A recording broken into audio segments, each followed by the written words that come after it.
Hi friends, welcome to Salem Padma சமையல்.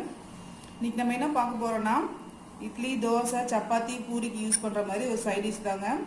இது பார்த்தீங்கன்னா சீக்கிரமாகவும் செஞ்சிடலாம், இன்க்ரீடியன்ஸும் ரொம்ப கம்மி தான். வாங்க போய் பார்க்கலாம். அதுக்கு முன்னாடி நம்ம சேனல் இப்போ தான் புதுசாக பார்க்குறீங்கன்னா மறக்காமல் சப்ஸ்கிரைப் பண்ணிக்கோங்க, பக்கத்தில் பெல் பட்டனையும் அழுத்திக்கோங்க.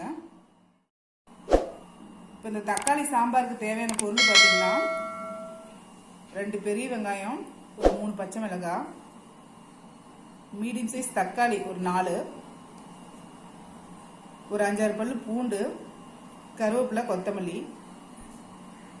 சாம்பார் பொடி 1 டேபிள் ஸ்பூன், 1/4 டீஸ்பூன் மஞ்சள் பொடி, ஒரு 3 டேபிள் ஸ்பூன் அளவுக்கு கடலை மாவு. இப்போ பாருங்க, நான் ஒரு கடாய் வச்சிருக்கேன். அதில் வந்து ஒரு 3 டேபிள் ஸ்பூன் அளவுக்கு ஆயில் ஊற்றிக்கிறேன்.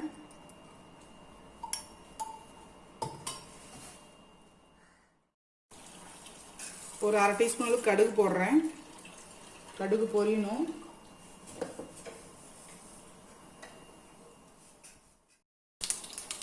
கடுகு பொரியுது, நான் பூண்டு போடுறேன். ஃபஸ்ட்டு கருவேப்பிலை போடுறேன்.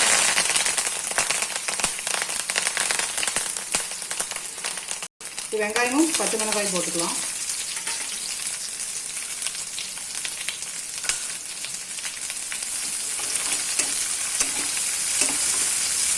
வெங்காயம் நல்லா வதக்கிக்கலாம். இப்போ பாருங்க, வெங்காயம் வதங்கிருச்சு. நான் வந்து சாம்பார் பொடி, மஞ்சள் பொடி போட்டுறேன். இது ஒரு 2 நிமிஷம் வதக்கிக்கலாம். இப்போ பாருங்க, தக்காளி போட்டுக்கலாம். நம்ம உப்பு தேவையான அளவுக்கு போட்டுக்கலாம்.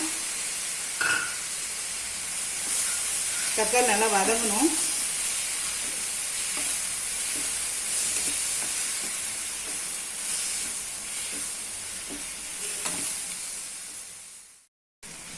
இப்போ பாருங்கள், லைட்டாக தக்காளி வதங்கிடுச்சு. நான் கொஞ்சமாக தண்ணி ஊற்றிக்கிறேன், தக்காளி நல்லா வேகிறதுக்கு.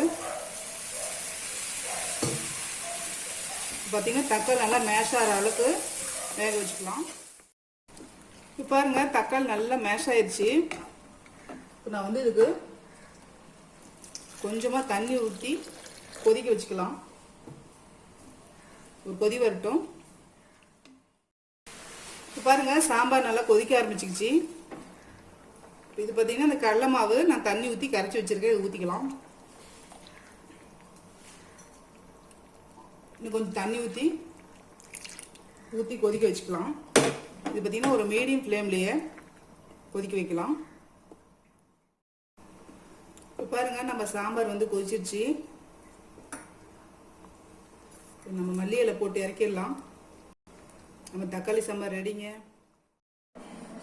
இப்போ பாருங்கள், நாம் செஞ்ச தக்காளி சாம்பார் ரெடி ஆயிடுச்சுங்க. இது பார்த்திங்கன்னா இட்லி, தோசை, சப்பாத்தி, பூரி இதுக்கெல்லாம் சைடிஷாக வச்சுக்கலாம். நல்லா டேஸ்ட்டாக இருக்கும்.